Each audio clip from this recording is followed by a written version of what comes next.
భారతదేశం పాకిస్తాన్లోని terror camps మీద ప్రిసిషన్ అటాక్స్ చేసింది. దీనిలో మొత్తం 9 టార్గెట్స్లో అటాక్ చేశాం. దానిలో 5 టార్గెట్స్ పీఓకే పాక్ ఆక్యుపైడ్ కాశ్మీర్లో ఉన్నాయి, 4 టార్గెట్స్ పాకిస్తాన్లో ఉన్నాయన్నమాట. అవి కూడా భారతదేశం నుంచే మనం అక్కడ హిట్ చేసాం. ఇక్కడ భారతదేశం ఒక మాట చెప్పింది, they are swift, precise, surgical and more importantly unapologetically assertive. అంటే చాలా క్విక్గా, చాలా ఫాస్ట్గా, చాలా సూక్ష్మంగా, సర్జికల్, ఎంతవరకు అవసరమైతే అంతవరకే. అండ్ దీనికి మేము ఏ విధంగానూ బాధపడలేదు. ఎందుకంటే ఇక్కడ ఆపరేషన్ సింధూర్ పేరు ఎందుకు పెట్టారు తెలుసా?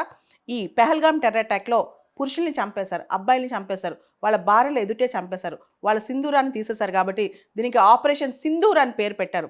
వాళ్ళు చెప్పారు కదా, వెళ్ళి మీ మోడీ గారికి చెప్పుకొని అని చెప్పి. కాబట్టి ఆపరేషన్ సింధూర్ పేరుతో రిటాలియేటరీగా మనం చేసాం. ఒకవేళ కనుక ఇప్పుడు పాకిస్తాన్ ఏం చేస్తే, ఇది అందరికి పెద్ద క్వశ్చన్.